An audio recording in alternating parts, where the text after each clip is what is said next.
Hi, everyone. Welcome to Poet to Poet. I'm Radha Marcum, and today I have the pleasure of talking to Andrew Gottlieb, author of Tales of a Distance. Before I introduce you to Andrew, I'd like to invite you to become a subscriber of the Poet to Poet newsletter on Substack if you aren't already. Just go to poettopoet.substack.com and subscribe for free. In it, you'll find interviews like this one, plus helpful ideas on writing and publishing books of poetry. So again, today, I'm thrilled to introduce you to Andrew Gottlieb. Andrew was born in Ontario, Canada, grew up in Massachusetts, and has lived on the West Coast of the United States since 1998. He studied writing and taught composition and creative writing at Iowa State University and the University of Washington. He's been a writer in residence at the H.J. Andrews Experimental Forest, as well as in a number of wilderness locations, including 3 national parks, Denali, Everglades, and Isle Royale. In addition to Tales of a Distance, he has published 2 chapbooks, Flow Variations for Finishing Line Press and Half-Lives, New Michigan Press. So Andy, welcome to Poet to Poet. Thanks, Radha. It's great to be here, and Poet to Poet is amazing. I'm thrilled to be here. Yeah. Well, thank you. We're delighted. So I'd love to start with this question I get from students quite often, which is, should you try to publish a chapbook or a full-length book? You've done both. Aside from the difference in length, how many poems do you have? How did you think about these 2 choices in publishing? Yeah, it's a great question. I love chapbooks, and I think many poets do because they're small. They're often gorgeously made.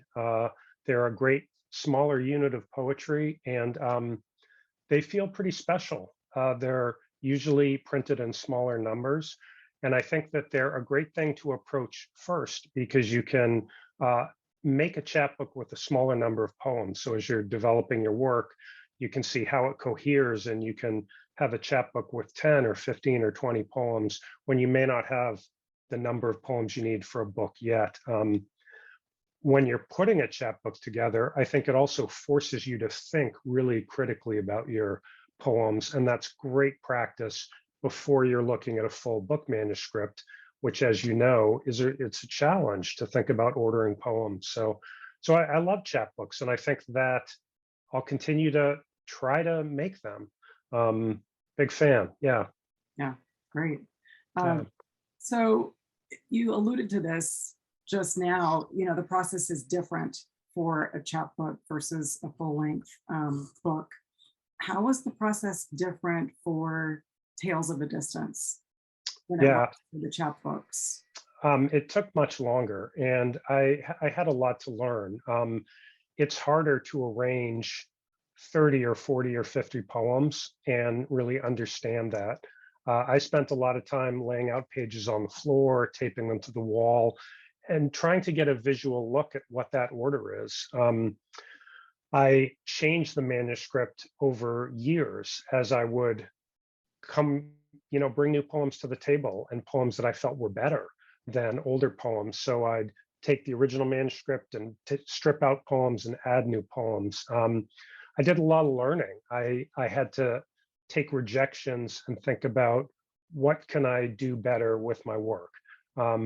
Why is the book not being taken by publishers? Is the book in the right order? Is it doing the work? Is it a book? All of these questions. So I think the process of making a book engages you and inevitably makes you a better writer as long as you're asking the right questions along the way. Mm-hmm. What were some of the key questions? Is it a book? Key question, right? But what were some of the questions that you ended up asking yourself in that process that really catalyzed something for you? What are the themes? What are the ideas in the book? Have I collected things in the order to maybe tell a story or link the poems in a way? Always are the right poems in the book. There are poems I had in the first book manuscript I sent out that aren't in it. They left a long time ago. And then there's recent poems that I wrote that I thought, gosh, I've learned so much now, and this poem feels more accomplished and it belongs in the book. And it fits in with these poems better. So getting in touch with ways of writing that were important to me, and moving poems that maybe were older and just didn't belong anymore. Yeah, Yeah. yeah. Letting some of the work go is always the challenge, but it sounds like it was a very organic process in this case. Yeah, it's organic. I think one has to soften a little bit. You have to let yourself be open to, for me, I guess softening is the right word, because sometimes you think something's done and it takes a little bit to have you soften and open up and go, oh, this isn't ready, or I could do this better. And there are those learning aha moments where you go, boy, this poem, I thought this poem was perfect and done and just excellent. And you look at it and you go, boy, it's just not right. Or it's in a style that it's not me anymore. Something has to change. Being open to that's super important, because then you're continuing to learn. And even before I submitted this book manuscript to the press that took it, right before it went in, I went through again and I did some really sort of ruthless and surprising revision to a few of the poems that I really thought were perfect. I said, it hasn't been hitting. I'm going to look at these poems again. And I went in and I just made some changes that really almost surprised me, but I felt it made the poems better. That was surprising to me. And I think I realized you just have to keep doing that. That's your job as a writer, right? Yeah. Yeah. Yeah. Yes. So would you like to read a poem to introduce folks to maybe one of the themes in the book? Sure, thanks. I would love to. And why don't I start with the poem that opens the book? It's really the first section, and it's called Winter in Denali, and it comes from my time in Denali National Park in Alaska, where I was writer in residence. And it really, I think, speaks to landscape and the natural world, and that's a real focus of what I've done.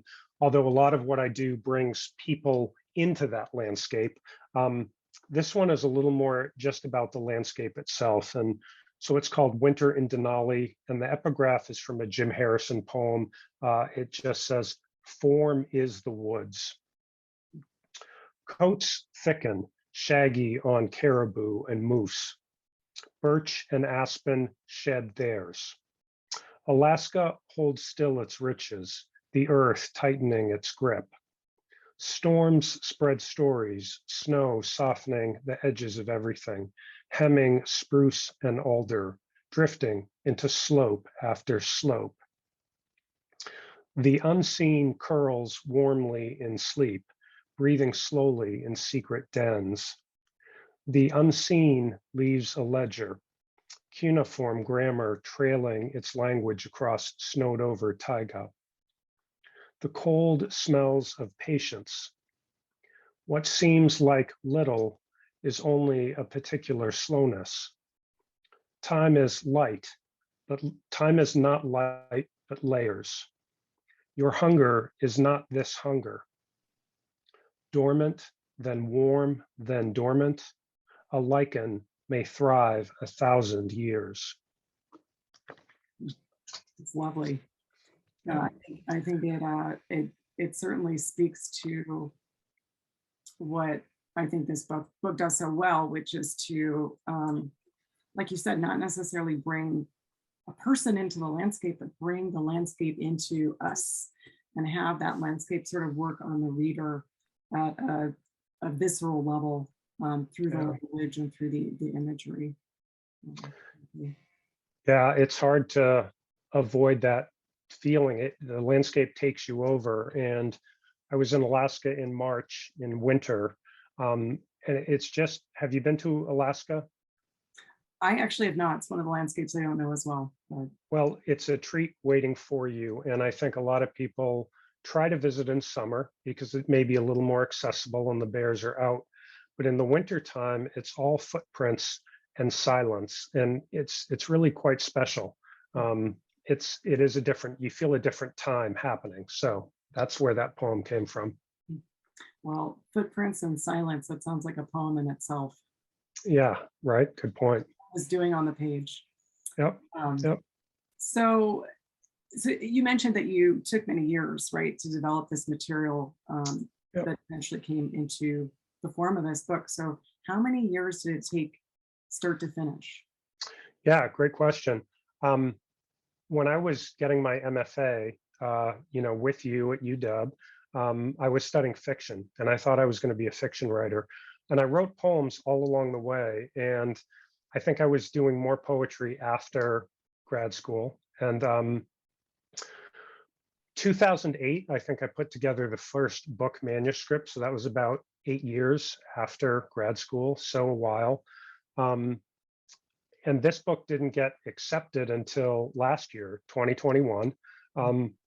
12, 13 years with time off. There were good hunks of time where I would stop submitting. Then I would go back to it and I would do a whole reorder and I'd look at new materials. So it took a long time and I learned a lot. And there was, I think, a lot of softening, a lot of learning. I think patience is a much more valuable tool than anyone wants it to have to be.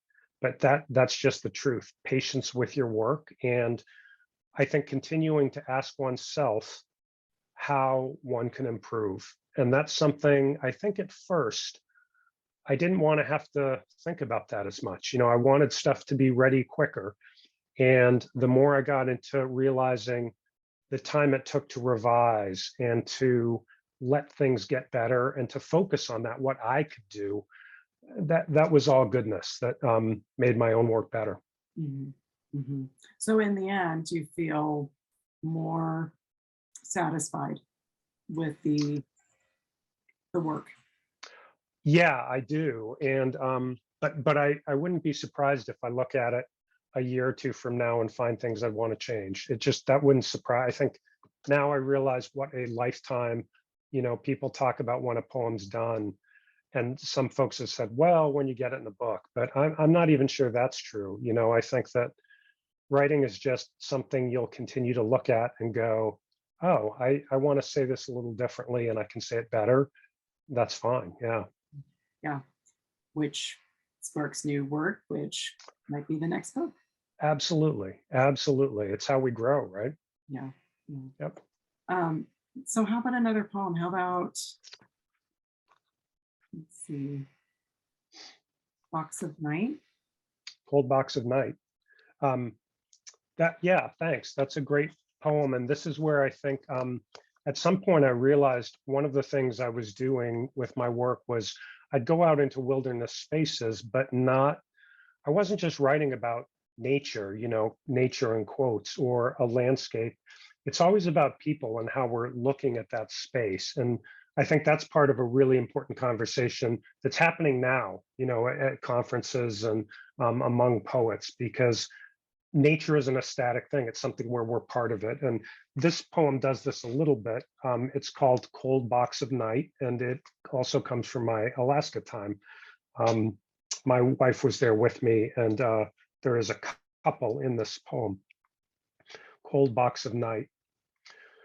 The couple knows limits of the cold, of each other, of weather, of the way the sun lifts only once each day, that the rest may be a riding onward of the sled, dogs lunging, legs hungry, crunching over the dry snow to a still and silent horizon, a cold box of night, dark corners, the dim cover of winter's thick book beckoning trespass, old stories of fish in a pot, the wind's whispers, words like match, words like fire.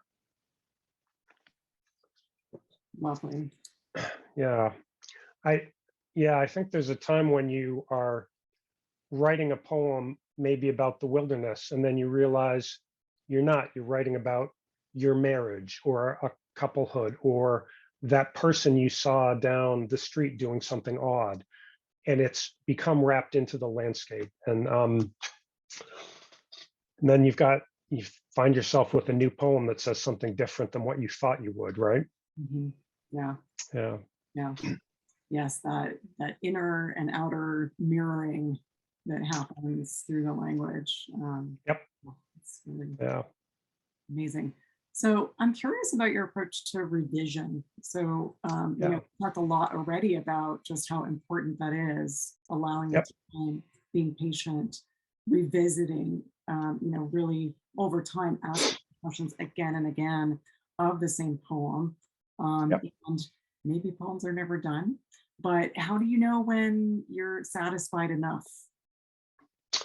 That's such a good question, right? And it is hard to answer. I think you keep looking at writing and asking that question. And um, I think I take a poem and I have to read it and read it again and read it again. And I'm trying to read it as if someone else wrote it, maybe. And sometimes that means I have to put it on the shelf and not read it for 3 or 4 months and then come back to it. And there'll be a little bit of a fresh spark and something may jump out that can be erased, or you'll have something pop in that you can add. Um, Sometimes with poems, I'll just print them out and then I'll go, lie on the bed and stare at them with a pencil and do a lot of handwriting. Then I'll bring it back to the laptop. So individually, not looking them as a group. It's just time, spending time and reading them over and over and allowing time between readings, I think. And you also learn to value revision more and more. For me, certainly young, I wanted the first draft to be the right draft. Maybe everyone goes through that. We think the first thing we write is just magnificent. We know that's not true and maybe is never true.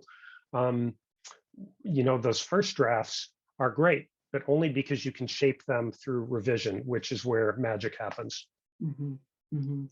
What's the most important thing you look at in revision? So Yep. recently I was talking to the poet Emily Perez about her process around Yeah. revision, and she mentioned, everything starts out as sort of a prose block for her, and then it's this long series of thinking about the form, thinking about the lineation, um, working with the language Yep. within that relationship to form, before she feels she's at quote unquote the poem.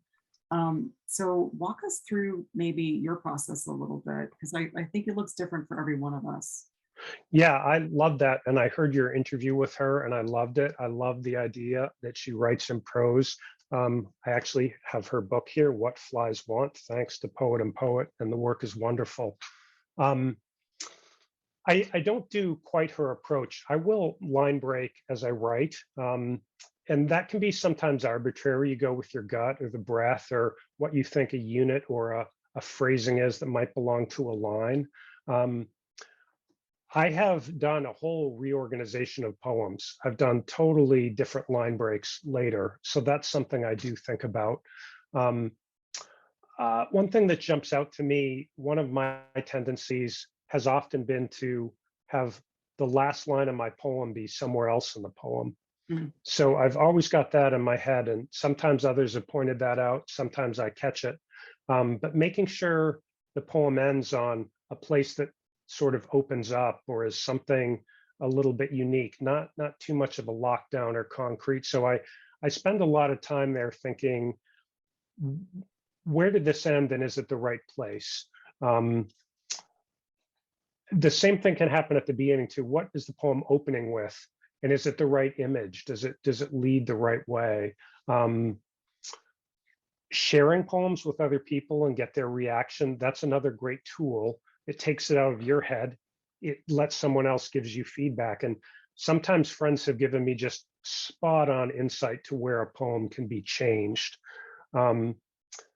Then I look for sloppy language, places where I've just been sloppy or I've left in a cliche, that first little cliche and you can change it or change a vocabulary word, something where something else can bring some assonance to a line or adjust the rhyme a little bit if there's rhyme, or just improving the language to make something say something a little more specific, and I'll often notice any place in a poem where I'm reading it over too quickly, that's something I'm taking for granted.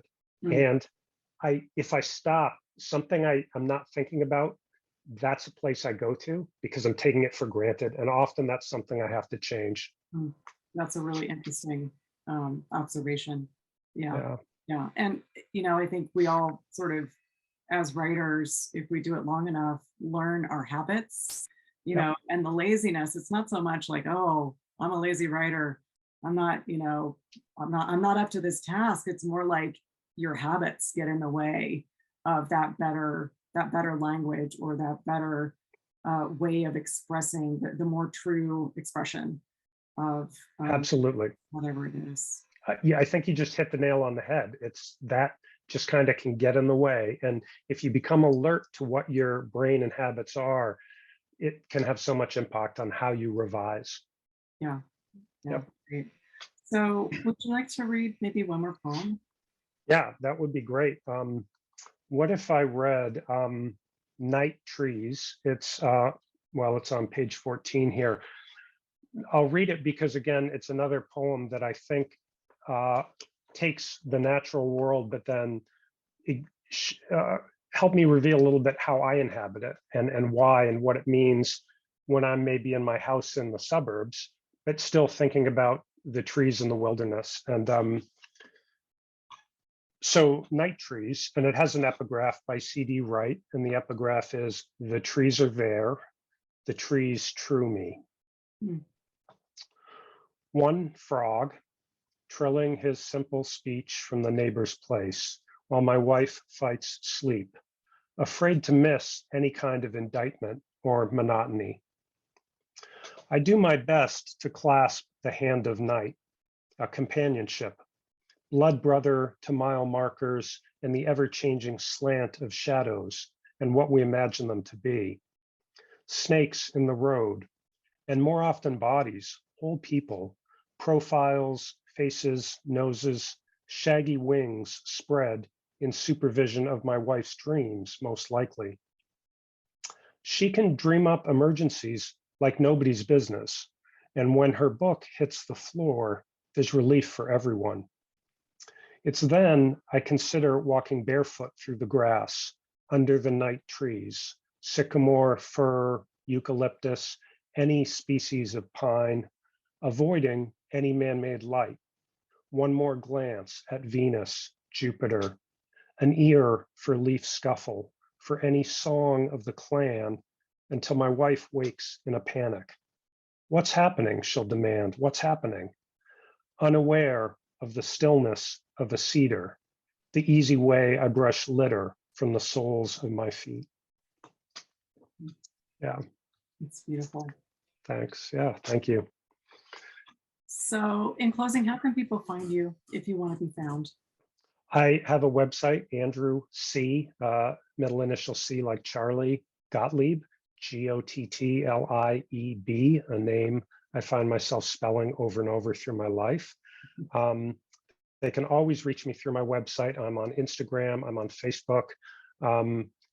I fairly social, I try to be social. I'm not private profiles, so find me and say hi, that would be great.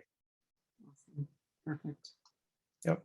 All right. Well, thank you, Andy. It's been an absolute pleasure. Radha, the same to you. Thank you so much for having me, and thank you for hosting Poet to Poet.